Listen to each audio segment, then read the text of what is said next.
What's good, party people?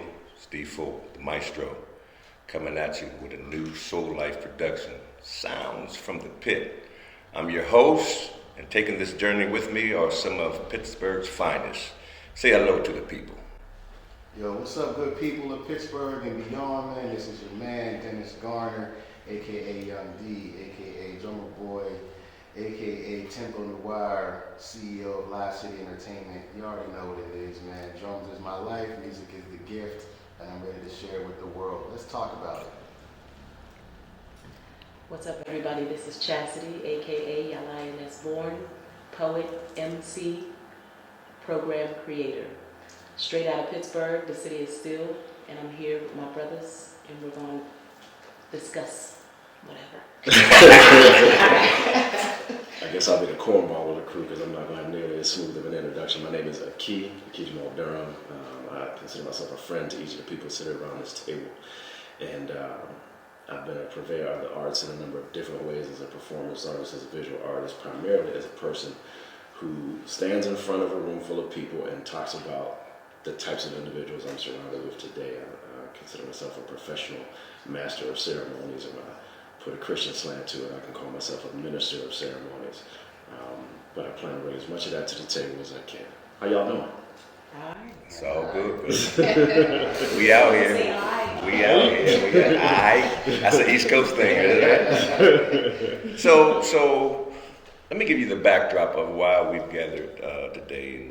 Like for about 10 years, I've been studying the rich history and culture of Pittsburgh and so many greats that lived here, even the frequent visitors, great musicians, actors, dancers, sports, culinary, on and on and on.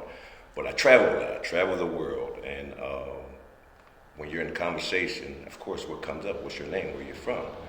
And when I say Pittsburgh, Pennsylvania, first thing they identify with Pittsburgh, almost automatically, 10 out of 10 times, is the Pittsburgh Steelers, which I'm proud of. You cut me out, bleed black and gold, right? So my question is, based on me being a musician, an actor, a producer, my question, does Pittsburgh have an identifiable sound? And are we using this sound both literally and metaphorically? And if so, what is it? If not, then why not? And so as host of the show, we just wanted to give a kind of informal introduction of what we're going to be talking about. We're going to have guests from Pittsburgh, legendary guests from Pittsburgh, and we're going to talk about and wrestle with this idea. Does Pittsburgh have an identifiable sound? So when we talk about, before we went on, me and D was talking about DC.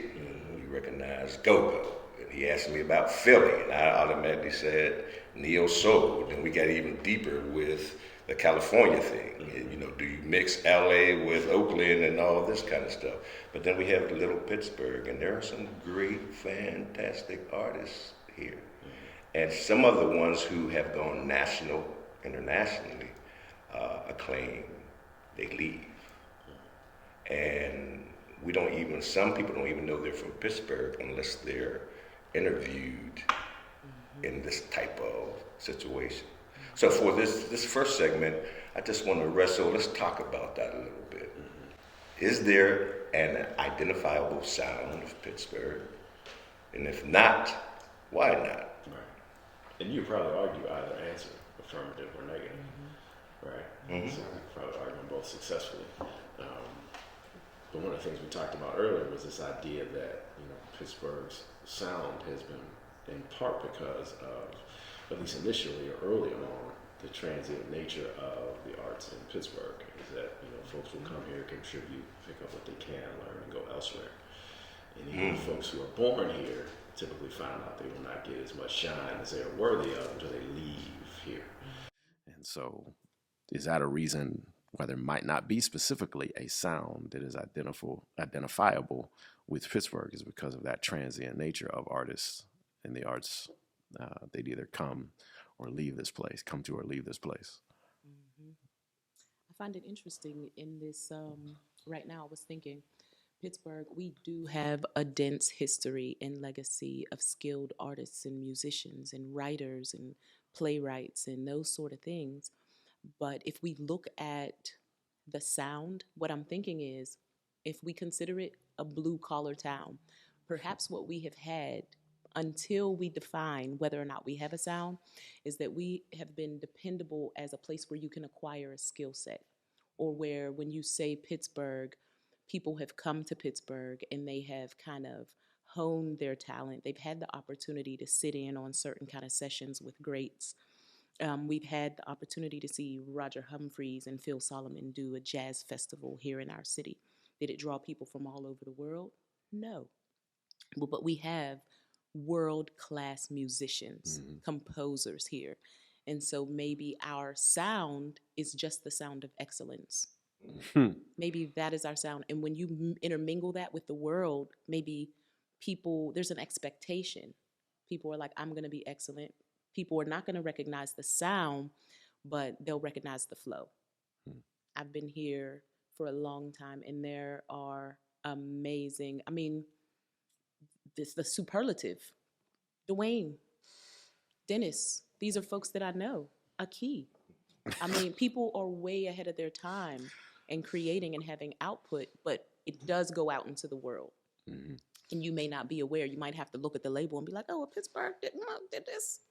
So maybe if we don't have a sound, we definitely have a skill set that you can acquire and get here and go out. A lot of people who are coming here and having the opportunity, world stage, Dennis, yourself, this gentleman, he was just acting on Broadway theater, the ministry, all of these different things, myself as well. I'm not leaving myself out, but that's what I'm thinking about the Pittsburgh sound. I like the excellence. So stick a pin in that. Yeah, definitely. I can pick holes in that, especially with the production he just did. Why y'all do it in Chicago and not here? But we'll get back to that. We can get back to that. And I want Dennis to have some time with that. Go ahead, D. Go ahead, D. Yeah, no, I think I'm gonna piggyback off of that. That was a great description. I think that when I think about the Pittsburgh sound, it's not a literal sound. I can go back to listening to when I was a young teenager, being introduced to jazz. Like, Roger Humphreys didn't sound like Art Blakey. Art Blakey didn't sound like Joe Harris. You know what I mean? Like the thing about these drummers that for me helped for me to understand what I felt was most important about my sound was not to sound like anyone else, to be inspired by those people who I felt had a certain texture and had a certain tone that were leading the charge, that were the trailblazers. And for me, it was very important to just, at a young age, be comfortable with how I naturally interpreted the voicing of my drumming while being inspired by those who were from Pittsburgh and leading the charge, so that my sound, literal sound, was something that could be identifiable. And then for me, what I also noticed was these people worked extremely hard. They hustled hard. They never had a time where they were, especially in the height of their jazz, journey. They were never, as they say, they were never not working. They were rehearsing, they were recording, they were planning, they were producing, they were composing, and I think that says a lot about the excellence factor. People just expect excellence. They expect resilience. Like if something doesn't work out, if it doesn't go as planned, you modify it, you change it, you make it better, and you keep going. And I think that's what Pittsburgh, creates and builds and fosters for the artist here, is the opportunity to create new opportunity, to those who really want it. This is not like, Pittsburgh is not like other cities where it's a mecca for music any longer, where you can just, be at a local jazz club or a local bar, and be playing, and then someone discover you like, hey, listen, I'm working on this film right now that's the budget of $3 million. You know what I mean? It's not that. Hey, you know what? I have some artists that I'm working with right now. We're about to do a European tour, and it's not that. But it is the place where you can be like, hey, you know what? I know that opportunity isn't knocking my door down, so I'm gonna go ahead and just create this door for myself. And I'm gonna kick it open, knock it down, and I'm gonna occupy all the space in the room that I can for as long as I can, and then move on. I like it. That's important. That's important. It's funny you say that, Dennis, because I remember in my youth, when I first became a person who had an opportunity to visit different cities, different college campuses, because of different things I was involved in, that sort of thing. And when I would go with groups of Pittsburghers, it was a different response to the group of people I was with. And what I came to understand was that we had to create atmosphere where we went, because we didn't have atmosphere here.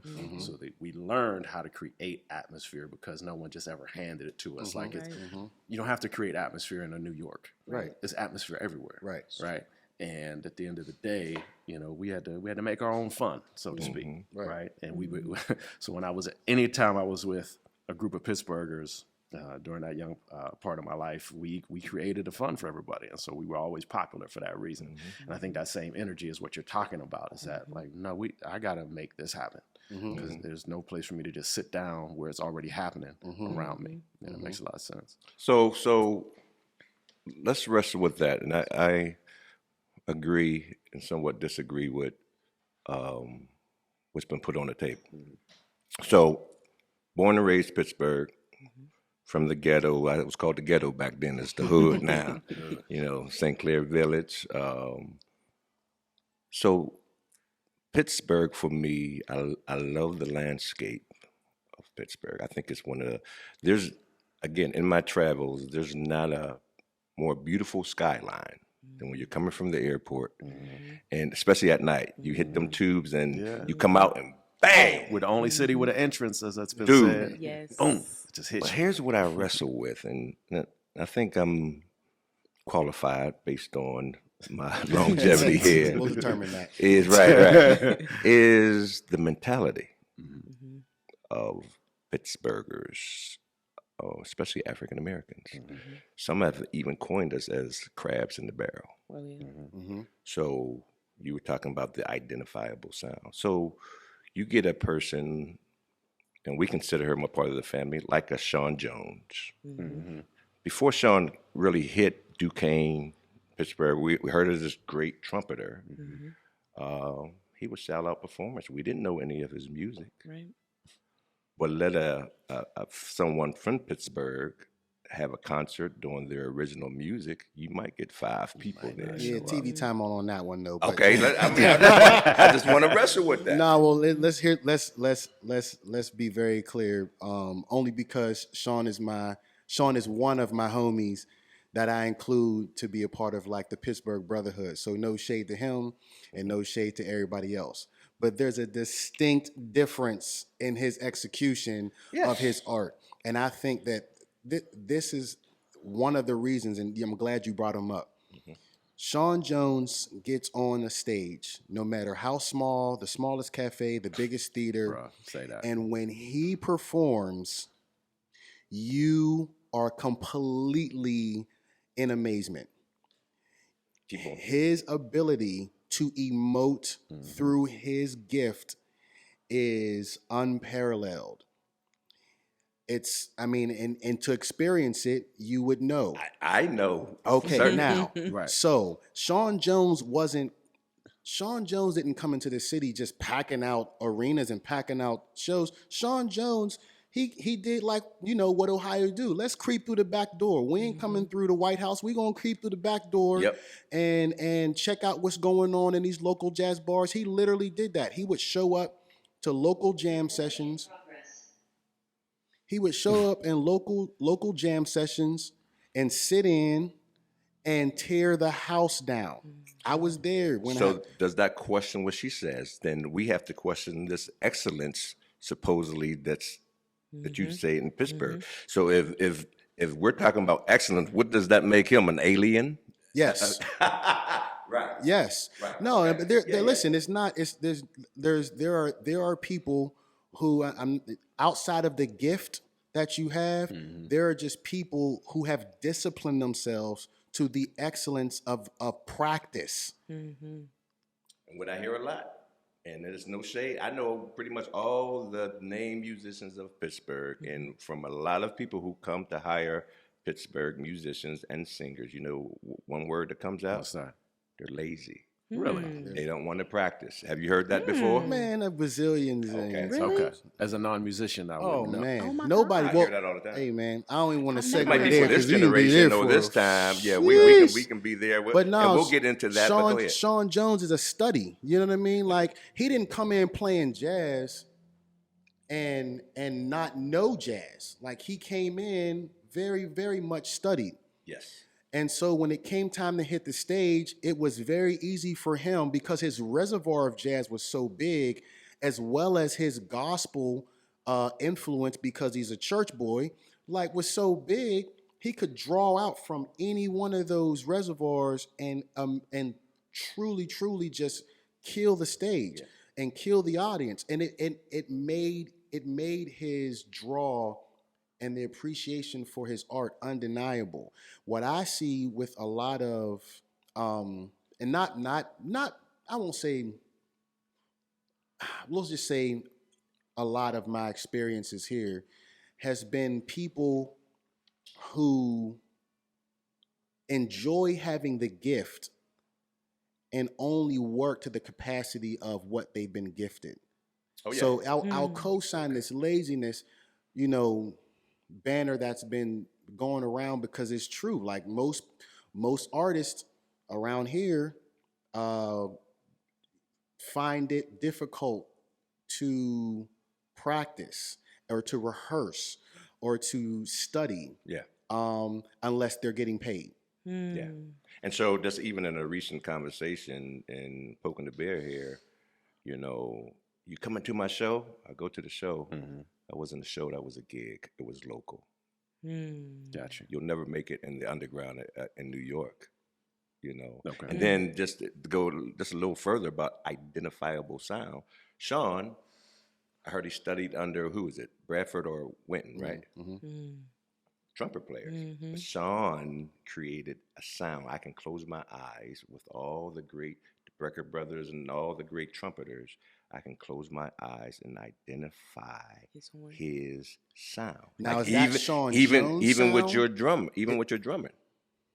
Like I can walk into a spot without seeing the bandstand and if Dennis hear is him, on the drums, I say, you know that it's sounds Dennis. like Dennis on the drums. Okay. So this is what I want to get to because of all the great musicians, singers, actors, I can go in and listen to as a keyboard player because I've been around them.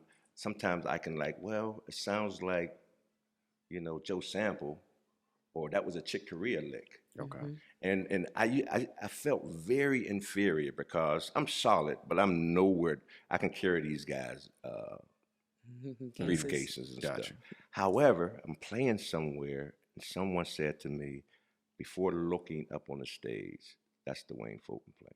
Nice. Because it was an identifiable sound. So what I've done, I was at Bern the other day, and the gentleman knew me from this opera that I composed, and he's going on and on. Hey, you are great. I was like, nah.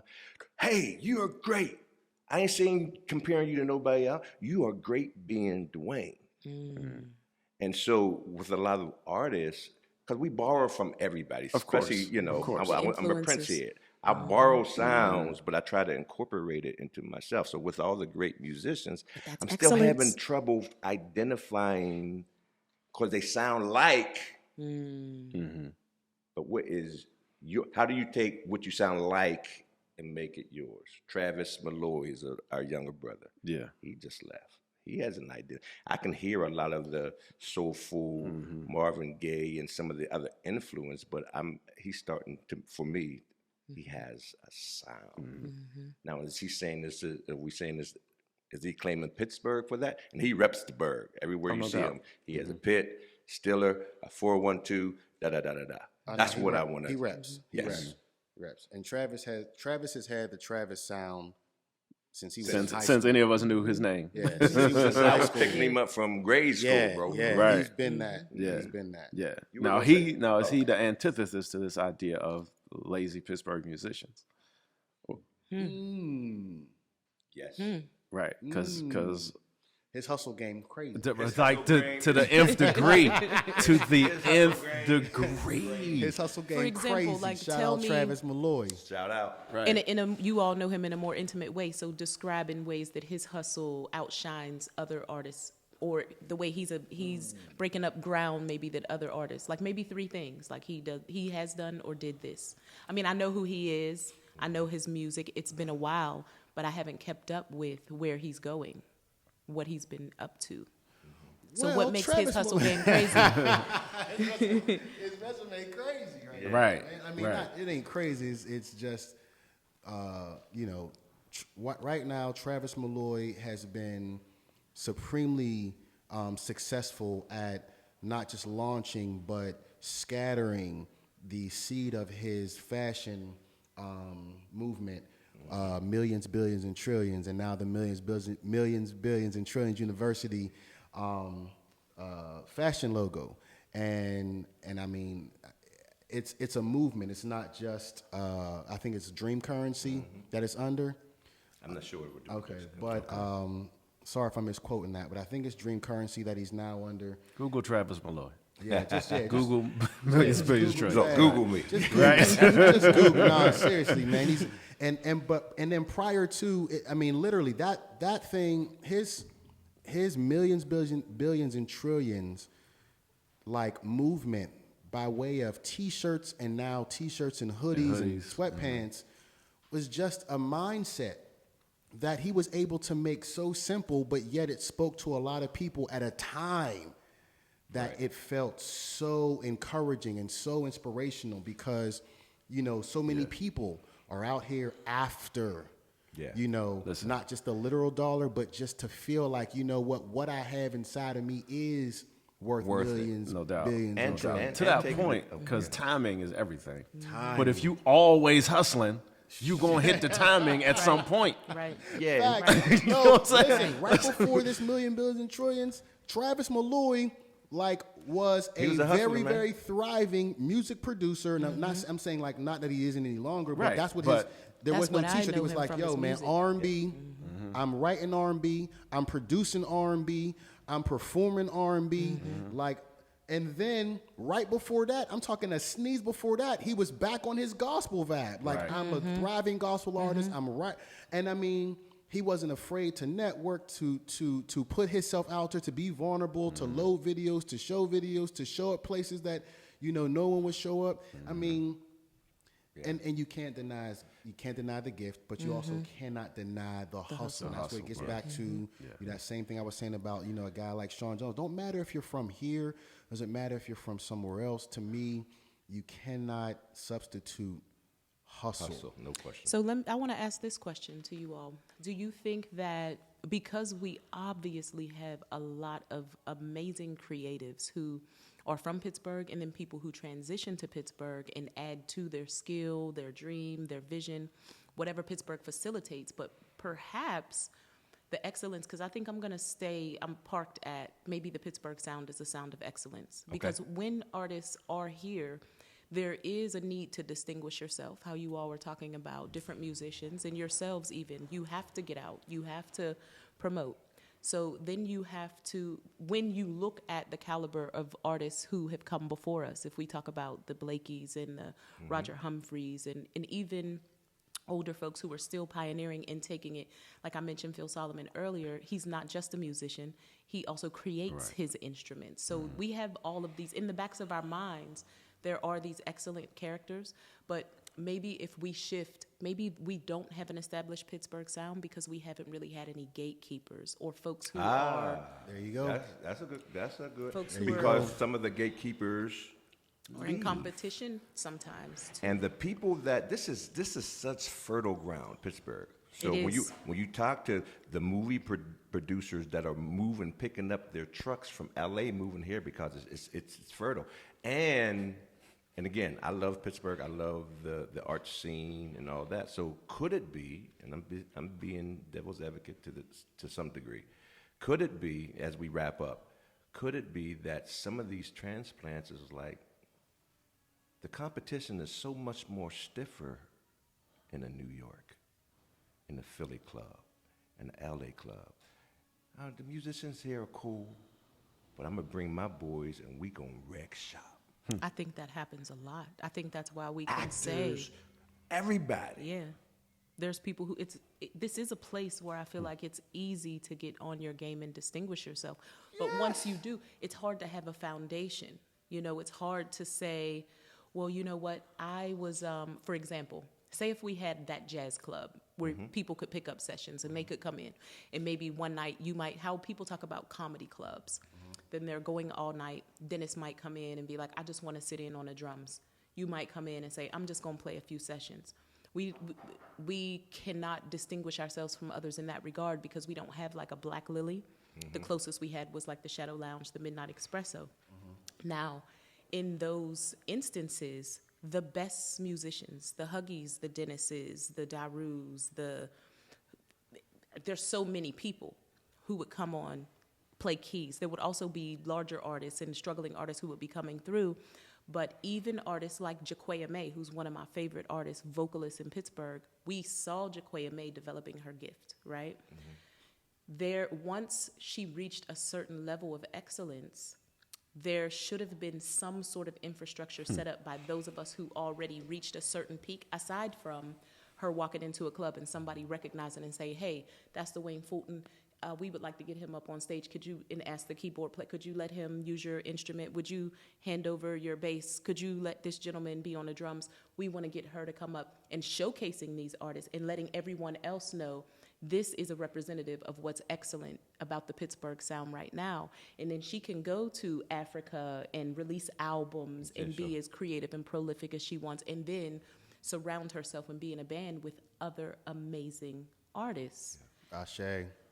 So I Right. gotta co-sign that. Yeah. So, Yes, so sir. the gatekeepers. So, who do the young people? What is in place for us to have that foundation for the break up the ground people? Nothing.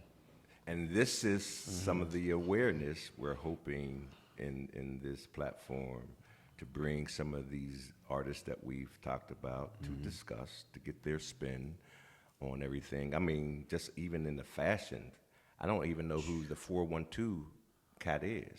In But fashion. that as far as apparel. You know who used to be really The fly? 412, when you go around Pittsburgh, the millennials know about 412. So I would love to bring him in on one of the segments and talk about, because again, using it metaphorically, that's a sound, that's an identifiable visual thing. You know, and so Pittsburgh, we go on, it's going to be hot. We just giving you just a tad bit of some of the discussions. We're going to wrestle.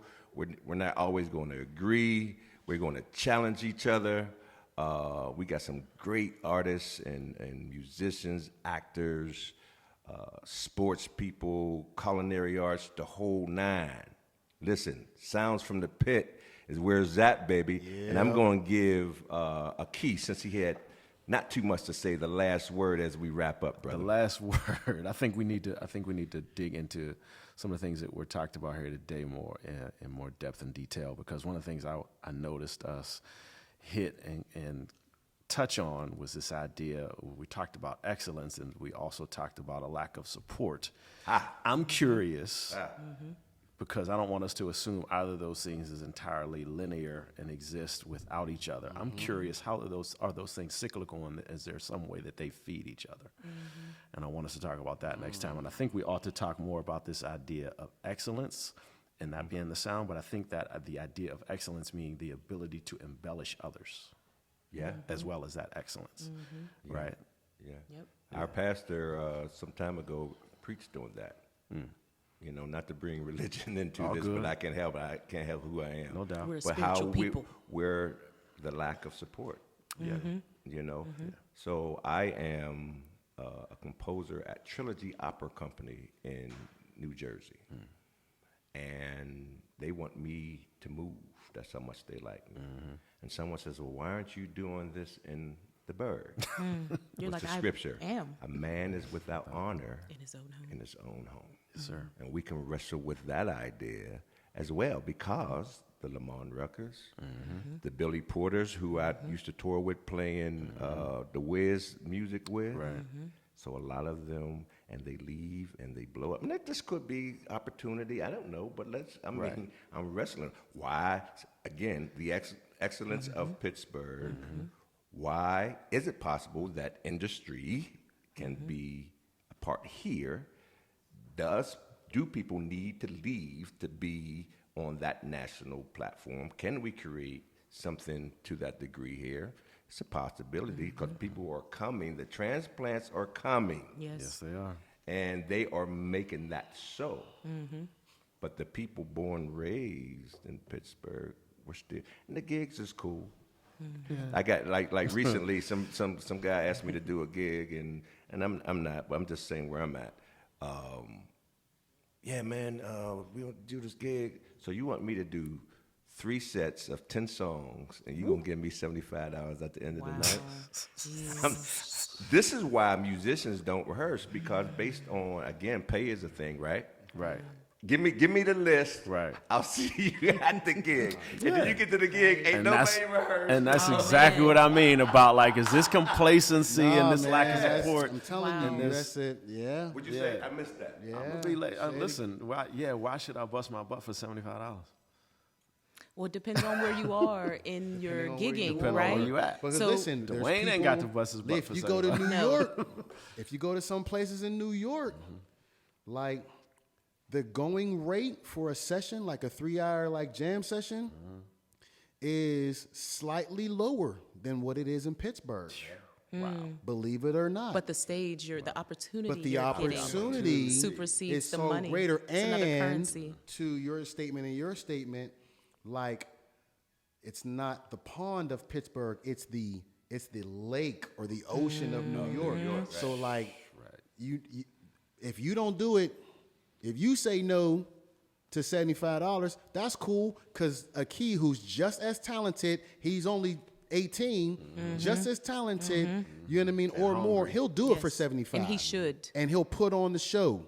You know what I'm he should saying? at that stage. I'm not as gifted, so I gotta practice those things. Some of these guys, I'm telling you, they Some of them, can savants.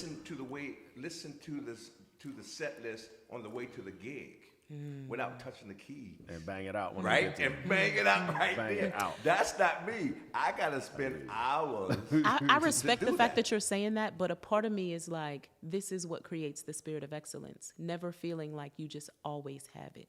That's true. That is what creates it. And so I don't doubt you, but I do, because I'm like, you're not that gifted, really? I don't know. But I think your attitude about, I have to practice, I have to study. And when you keep that, I think that is the sandpaper that creates that excellence. I imagine he's always drumming on something, because he's such an excellent drummer. I don't imagine he can pick 2 things up in his hands at the same time and not go into his other state of being, his other natural state of being. Oh, absolutely. And in your defense, Dwayne, and I think that we all have this in common, multiplicity of gifts. Yes. Yes. Like, and you and I have had this conversation, like, I wish I was just the expletive at one thing. Right? Because then I know I could just kill. Then you could be, if I could just be the guy to give me the set list, I'll listen to it on the way and bang it out, but I can't do much else. Right. Right. That's a good point. You know what I mean? Because at the end of the day, man, there's probably a thing that if we sat down and said, let's talk about all of Dwayne Fulton's gifts, there is a thing that he has, whereas it's hand me the set list and I show up and play. You have that somewhere, Right. but it's so mixed up in so many other gifts. And here's the thing that separates the Sean Jones description that Dennis said and the Michael Jordans. He knows what that gift is, right? Yeah. But if I don't practice at it, I don't become that supreme artist that everyone is seeking after. And then I can't even create an identifiable sound. Right. You know what I mean? Right. Because most of the gigs and stuff that we're doing that I listen to, and I'm sure there's so many, even these young musicians that are coming up, they're so gifted. But, you know, we're playing other people's stuff. Dennis, you know, I don't know if he wanted me to tell you, we had a rehearsal, and he said, I want you to listen to something. And I'm in the car, and he's banging out original joint. I said, man, push that. And the attitude, going back to Travis, is I think we're speak for me, sometimes so driven by what our colleagues think. Maybe at 55, I've developed this. I don't give a. My mom might be listening, so I don't want to say that. What Hush you your think mouth. about me? Right. I'm gonna put it out there. Who likes it, likes it. Who doesn't, doesn't. Because you're always gonna have haters and stuff, and we know that critics or people who do. People who can't become critics. You're always gonna have that. And if we can identify and create that kind of thing within the culture of our little pond, as Dennis describes it, then I think there can be an identifiable sound. Again, growing up in high school, and we'll get to this, we'll have a DJ segment. Whammo was a national identifiable sound. Nighttime dog. Absolutely. Yep. Across the Absolutely. country. Yes. At least East Coast, they knew Whammo. Where's Whammo now? It's the bag now. It's not a music experience anymore. It's just an enterprise. You know, That's a good point. I feel like when I was younger, listening to people like Sam Greenlee on Sundays and the Nighttime Dog, going up to Slide Jock, and I feel like those people were invested in teaching me about music. I'm not a DJ, but I have an education about recorded music because elders would come around and they had those big cases of like tapes, and it had, you know, all the music from Chick Corea to Bob James to We're in This Love Together, like all of the. But I got my music education from Whammo. It was Slide Jock at night saying, "This is Patti LaBelle, this song," but also introducing new music. There were songs that I remember hearing late at night, and I had my tape on pause and record. We did. Yes, That yes. joint on pause. Yeah. I used to mix Release. dog. Yeah. To make the long version. Yes, sir.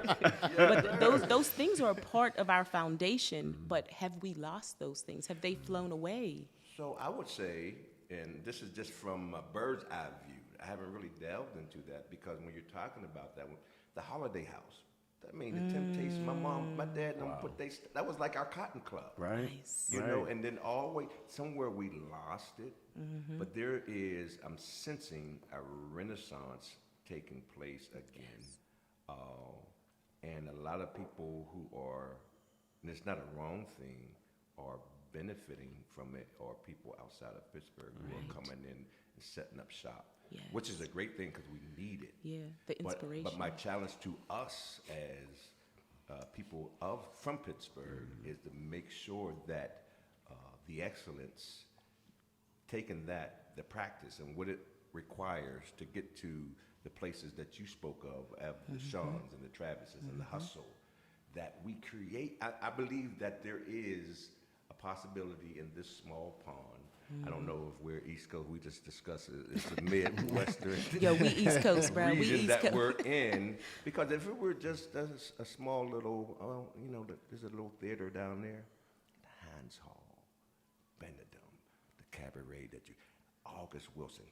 Shout out to Janice Burley, who is creating spaces not only for musicians to shine, but also paying them their worth. Wow, So that's a lot awesome. of that stuff is being in action. Now, the onus is on us that when we hit that stage, that we aliens. And that's what we gotta talk Period. about. Like that's what we can come back and. That's back me. around. Sorry, I'm in it. I'm in great. You know, I'm in it. You know, I'm fossilized in it. And I talk to this about. I talk about this to, you know, my colleagues who I work with, who I've been blessed to even subcontract for, you know, the shows and the gigs and events that I've come across my table.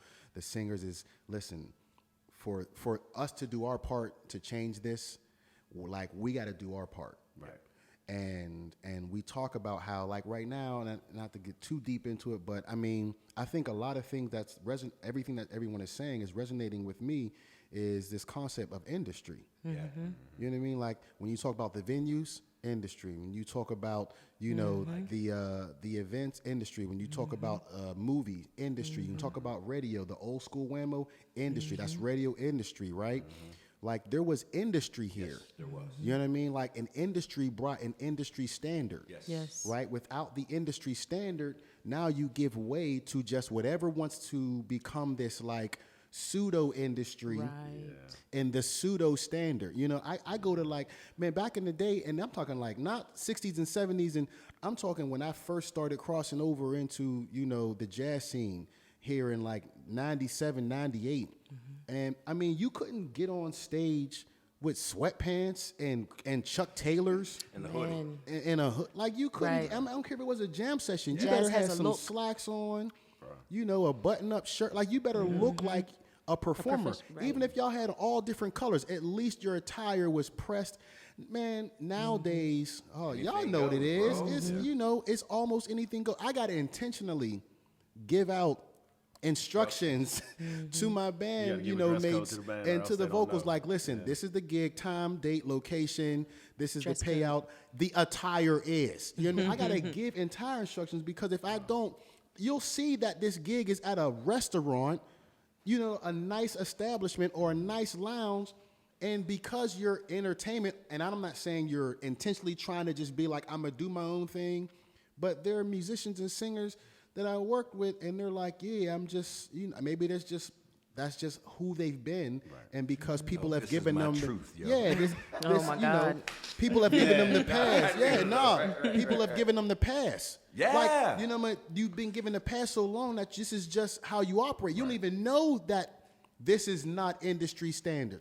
Maybe you don't care, but this is what it is now. And then, good, D. then you have the industry of the promoters, the restaurant owners, the lounge owners, who continue to be like, okay, well, here's your $100 for each man, or your 75 as you said it, right? Here's your $100 for each man who showed up, everyone in looking any old kind of way, you know, not looking the part, not looking like entertainment, not looking like you're ready to actually put on a show, and y'all didn't even rehearse.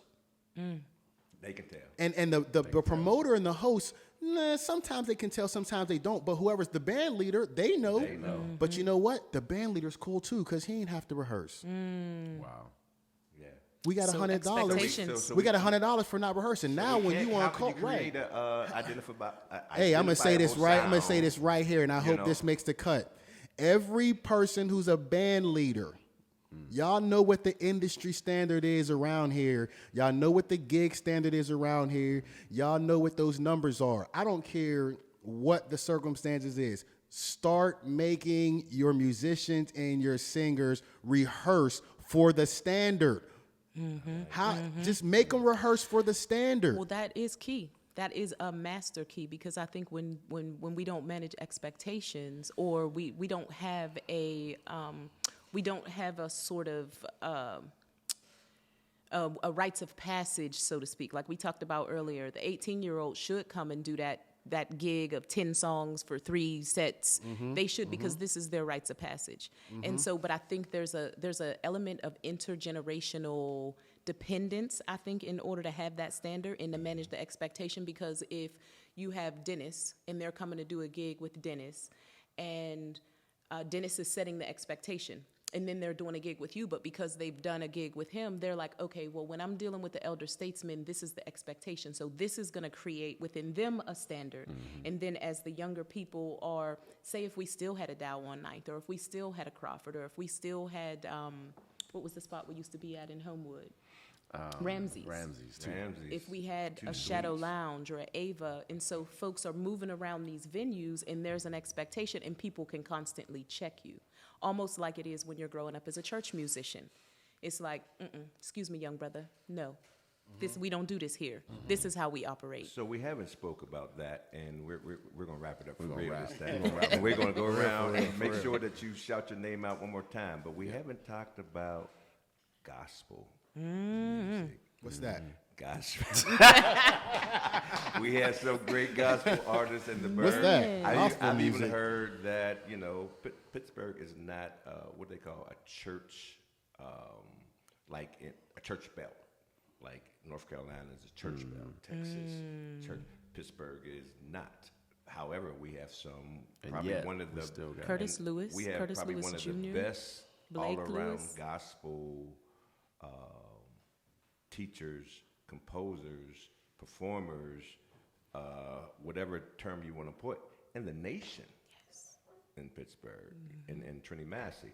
And I already talked to him. He's gonna come on the show. Okay. We're gonna wrap it. We're gonna wrestle with all that. Yeah. So as we close out, just go around one more time. Tell me who you are, and we're gonna close this segment. Man, once again, Dennis, aka Little Drummer Boy, Young Drummer, CEO, Yes. Live City Entertainment, Director, Tempo Noir. Y'all know what it is. I play drums. Music is my life. Let's He go. don't just play drums. He's just known best for playing drums. man. He play little Creative. keys. He compose. You know what I'm saying? Yeah. Hey, man, I can 1, 4, 5, and a couple black keys.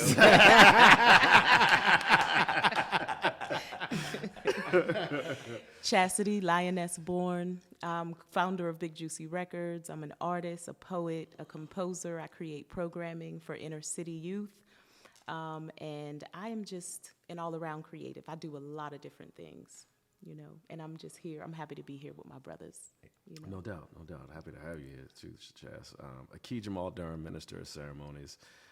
I'm along for the ride, and as much as these folks will allow me to embellish what it is they do, since we've already talked about that being a part of the Pittsburgh energy. Listen, I'm a counselor by trade, and so literally my heart for people is to always make them shine and be their best. And if I can just do that for these 3 people while I'm here, then I'm doing my job. So I appreciate that. Oh, real quick. So like if y'all tell Travis I'm gonna put out a bootleg, I'm gonna call it dozens, hundreds, and thousands.